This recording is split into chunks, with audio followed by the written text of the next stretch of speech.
The last ember hissed once and went dark.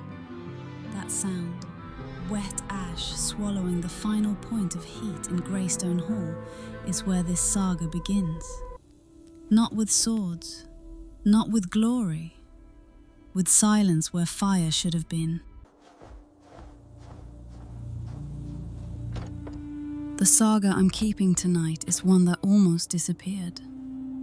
A survival story from Røydfjordur on Iceland's northern coast, where 23 people endured 28 days of polar night. Inside a longhouse with a dead hearth. No flame. No warmth but what their bodies could make. The year was 985. The methods they used were already old then, passed mouth to ear for generations. And when the ordeal ended, only one person thought to memorize what had saved them.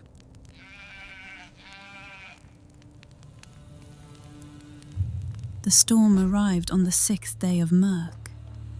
The polar night had already swallowed the sun, but the household at Greystone Hall had prepared as their parents and grandparents had.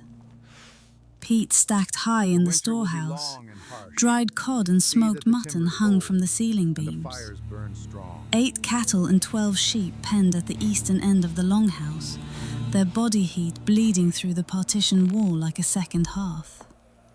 Tormund Greybeard, 58 winters old, household elder, a man whose memory was sharper than most men's blades, had run this longhouse through 11 polar nights without incident. The 12th broke the pattern. The wind didn't build the way northern storms usually build. It hit. A wall of air so cold it cracked the soapstone lamp hanging nearest the door. The turf roof, 3 feet thick, layered over birch beams, held for 2 hours. Then the southeastern section buckled. Wet turf, snow, and frozen earth collapsed inward, directly onto the central hearth. No, the fire didn't die with drama, it drowned. It's gone. Tormund watched 200 pounds of sodden turf bury the coals he'd kept burning since autumn. The smoke turned to steam. The orange glow beneath the wreckage dimmed to nothing. Dig it out. Now! Get the turf off the coals before they're gone. 6 men clawed at the pile with bare hands. Soaking earth, heavy as stone. By the time they cleared the hearth pit, the coals were black. Cold. Not a single ember survived. Tormund sent Ketil, a hunter, steady-handed, quiet, to the peat store for dry fuel. Ketil came back with mud on his arms and nothing else. The storehouse roof had caved too. Every brick of peat was waterlogged, useless. The flint. Tormund kept a fire-starting kit wrapped in oiled leather beneath his sleeping platform. He found it by touch in the darkness, unwrapped it, struck steel against flint. The flint split on the 3rd strike, cracked clean through by the same cold that had broken the lamp. 23 people stood in a longhouse without fire. Outside, the wind screamed at 40 knots across a landscape that wouldn't see sunlight for 22 more days. The nearest settlement with a burning hearth, Velsnes, sat 2 full days' walk south along a coastal ridge exposed to the North Atlantic. Tormund didn't answer his granddaughter right away. He stood in the center of the hall where the hearth had been, both hands flat against the flooded hearthstones, feeling for warmth that wasn't there. The saga says he closed his eyes, not in despair, in memory. He was reaching back, past his own experience, past his father's knowledge, to his grandmother. A woman named Thordis, who told him once, when he was 9 years old, what to do when the fire dies and cannot be reborn. Tormund opened his eyes.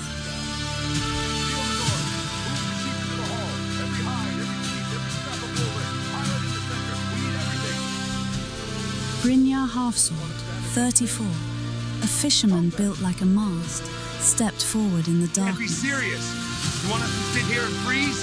Lostness has fire. We walk south. Tormund turned toward Sure Brynjar's I voice. know why you've come. The hall was so dark, neither man could see the other's face. But everyone heard what Tormund said next. Walk south, and you'll be dead before you smell their smoke. Sit here, do what I tell you, and you'll see the sun again. That's not my promise. That's my grandmother's. 23 people in the darkness. No fire, no sun for 22 days, and the only plan belonged to a dead woman's memory, living inside her grandson's skull. The first thing Tormund did was something that made no sense to anyone watching. Quickly, to the main door. He ordered the main door blocked, Get back. not with a timber bar, but sealed.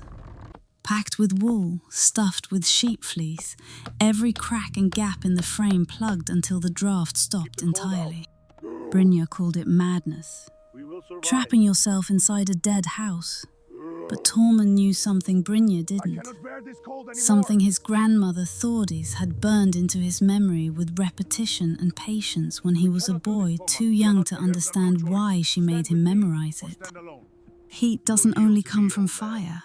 It comes from breath, from bodies, from the 23 living creatures inside Greystone Hall, and the 20 more with hooves and wool.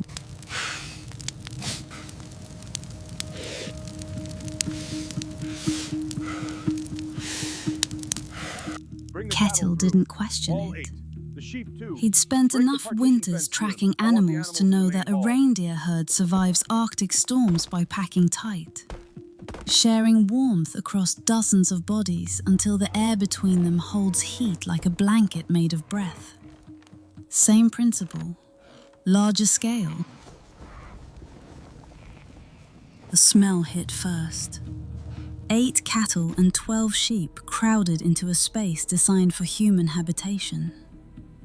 Manure, wet wool, the thick animal musk that coats the back of your throat. Ausa gagged. God, the smell! Dagny, the herbalist, practical to her bones, handed the girl a sprig of dried juniper. Keep this close, Asa. Then Tormund It will did the ward off second shadows. strange thing. Thank you, Elda. He gathered everyone into the center of the hall, between the animals on both sides, and told them to sit in a The night circle, is upon us. shoulder against our stand shoulder, here. knees touching. He called it the breathing circle, and he taught them a pattern. Breathe in through the nose for 4 counts. Hold for 4. Breathe out through the mouth for 6. The exhaled air, warm, moist, rose and pooled beneath the low turf ceiling, trapped there by the sealed doors and the packed walls. Within an hour, the temperature inside Greystone Hall had stabilized. Not warm, but the killing cold retreated from the center of the room. The edges stayed frozen, ice crystals forming on the stone walls, condensation dripping from the ceiling beams. But the core held.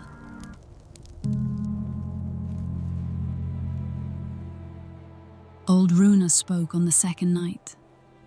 She'd been silent since the storm, blind, 72 years old, sitting wrapped in sheepskins near what used to be the hearth. Her voice came out of the darkness like something from underground. The hall went quiet. Not the terrified silence of before, a listening silence. Runa's words did what Tormund's authority couldn't. They proved the method wasn't invention. It was memory. Tested, survived, real. Brynjar wasn't convinced. He paced the edges of the hall, the coldest parts, muttering to anyone who'd listen. The breathing is superstition. The animals make it worse. Velsnes is 2 days south, and strong men can walk it. He found 3 who agreed. Kolbin, a young farmhand. Ulf, Kolbin's brother. Saemund, a man old enough to know better but too proud to admit fear. Stay here and chant if you want. I'm not dying in a cattle barn because an old man heard a story from his grandmother. Tormund didn't argue. The saga says he simply asked Brynjar one question. Which direction is south, John? Right now. Brynjar couldn't. In absolute darkness, without stars, without landmarks, without the sun that hadn't risen in 6 days, direction doesn't exist. South was a theory. The cold was real. Brynjar pointed anyway. He unsealed the door. Wind hit the hall like a fist. Every degree of warmth they'd built over 2 days ripped out in seconds. Ausa screamed. A sheep bolted. Tormund threw his weight against a cattle flank to keep the animals from stampeding. 4 men walked into the polar night. Brynjar, Kolbeinn, Ulf, Saemund. The door sealed behind them. Tormund stood with both hands pressed against the resealed doorframe. Dagny touched his shoulder. He didn't turn around. The saga says his lips moved, but no one could hear what he said. Ausa told me later, she thought it was a prayer or a goodbye. She wasn't sure there was a difference. Days in the polar night don't have edges. No dawn to mark the start, no dusk to close the end. Time becomes a thing you feel, not a thing you measure. Tormund counted days by sleep cycles and the slow burn of seal oil in the soapstone lamps. 3 lamps. Enough oil for a thumbnail of flame in each. Just enough light to tell the living from the shadows. On what Tormund believed was day 14, the routines had taken hold. The breathing circle happened 3 times each day, morning, midday, night, though those words meant nothing without a sun. Ketil managed the animals, keeping the cattle calm, ensuring the sheep stayed packed tight along the walls where their wool acted as insulation against the frozen stone. Dagny rationed the food. Dried cod that didn't need cooking, fermented shark that smelled like death but kept the gut working, skyr that had half frozen into a paste. The cold didn't attack all at once. It worked the edges. Fingers first, the numb ache that graduates into a pain like being bitten. Then toes. Tormund ordered everyone to sleep in pairs, feet pressed against each other's stomachs under the hides. Pride disappeared by day 3. Warmth was currency now, and nobody could afford to spend it on dignity. Åsa found herself sitting beside old Runa most evenings. The blind woman's hands were always warm, inexplicably warm, as if some private fire burned beneath her papery skin. Runa talked in the darkness, not about survival, about her mother, about the Longhouse at Skalaholt, about the songs her mother sang during their month of darkness. 40 years gone, that was the moment. Åsa didn't recognize it then, but that was the moment the chain of memory wrapped around her and held. Day 17. The child, Sigríður, 7 years old, Kolbeinn's daughter, left behind when her father walked into the storm, stopped shivering. Dagny noticed first. A child who shivers is a child whose body is still fighting the cold. A child who stops shivering has lost the fight. The muscles surrender. The blood retreats to the core.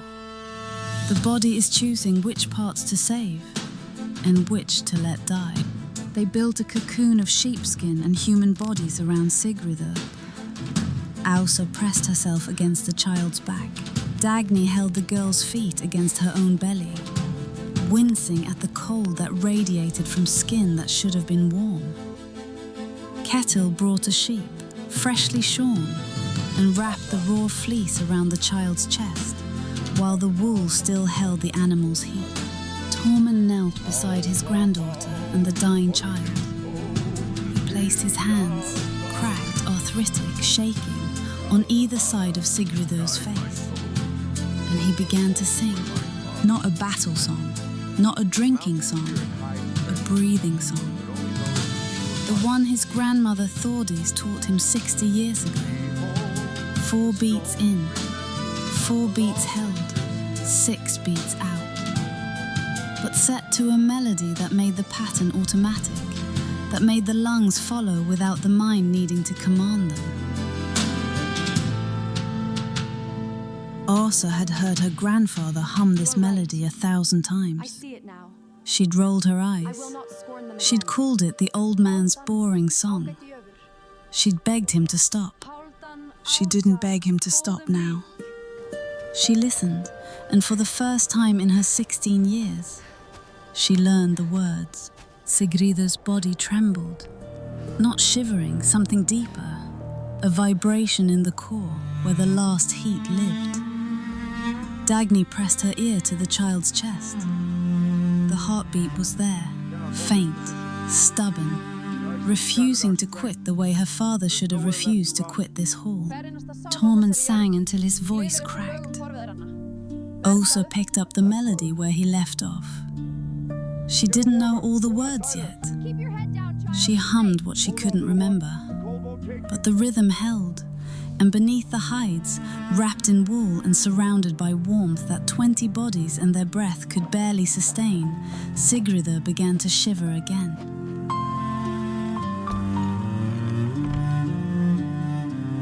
Day 22. Kettle found them. He'd gone outside to check the structural damage to the storehouse, a brief errand, roped to the door frame so he could find his way back. The wind had died overnight, and in the stillness, the snow had settled into drifts that reshaped the landscape into something alien. He found Saemund first, sitting upright against a rock, 50 paces from the hall. Facing south, or what Saemund had believed was south.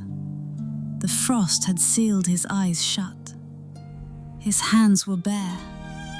He'd removed his gloves at some point, a thing the cold makes you do when the body begins its final, terrible lie. The warmth that floods through you just before the end. The trick that makes freezing men undress. Brynjar and the brothers were found together, 300 paces further along the ridge.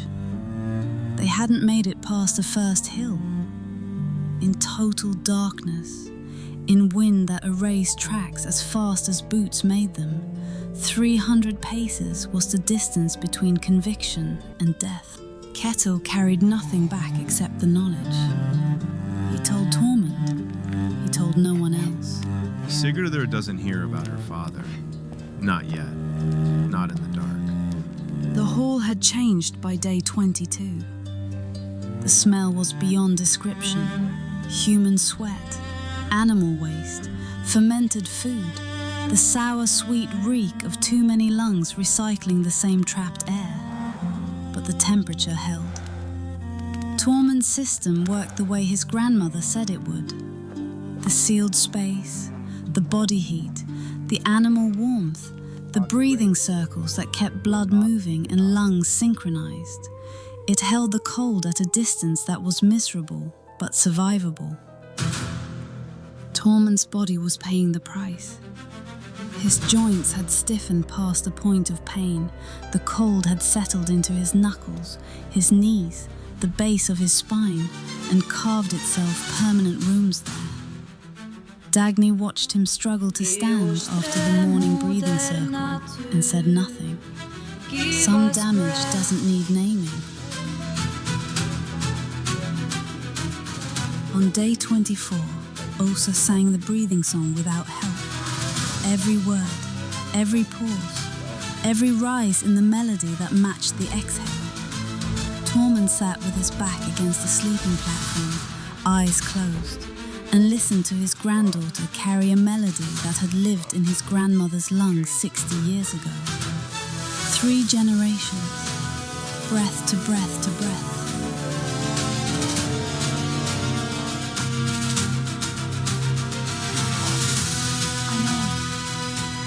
Tormund opened his eyes. In the faint amber glow of the seal oil lamp, Ulsa could see his expression. Not anger, something she'd never seen on his face before. Relief so deep it looked almost like grief. Your change is better. Keep it. The old knowledge doesn't survive by staying frozen. That's what Tormund understood in that moment. The thing his grandmother had tried to tell him when she said, "Word for word isn't the point. The breathing is the point. The song can grow. The song should grow. Each keeper adds something. Each generation improves what the last one carried. The memory lives because it's allowed to change." Day 26. Runa woke the hall with a sound no one had heard in weeks. Laughter. No one could feel it. But Runa's skin, blind, 72 years attuned to what the eyes couldn't report, had detected something the rest of them would need another 2 days to confirm. Day 28. Kettle unsealed the door at what Tormund calculated was midday. The wind had dropped. The snow had stopped. And along the southern horizon, a band of deep, bruised violet pressed against the edge of the sky. Not sunrise, not yet. The ghost of sunrise, the promise that somewhere below the horizon the sun still existed, that it was climbing back, that the longest darkness Iceland could throw at 23 people, 19 now, had an edge. And they'd reached it. Orsa stood in the doorway. The cold hit her face and she didn't flinch. Behind her, the hall reeked and steamed. Cattle lowed. Sigridur, alive, thin, wrapped in sheepskins, held Dagny's hand. Tormund sat by the dead hearth, too stiff to stand without help, watching the faint light leak through the open door. The Sagas also sang. Standing in the doorway, facing the violet horizon, she sang the breathing song her grandfather had given her, with her changes, her additions, her improvements. Not performing, remembering, making sure the song lived in her muscles and her lungs so deeply it could never be pried loose. Tormund Greybeard survived the winter. He didn't survive the spring. His body had spent everything it had keeping 23 minds steady in the dark. Dagny said his heart simply decided the work was done. But the song didn't stop. Ausa carried itself to Velsness when she married. She taught it to her daughters. Her daughters taught their children.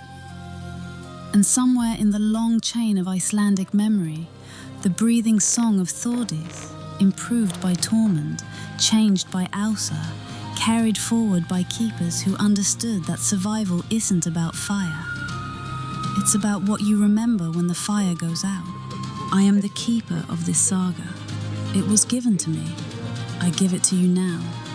The chain holds, if you hold your end. The hearth at Greystone Hall was relit in spring. But the real fire, the one that kept 19 people alive through 28 days of absolute darkness, was never in the hearthstones. It was in an old man's memory, a blind woman's confirmation, a healer's steady hands, a young girl's willingness to finally learn the song.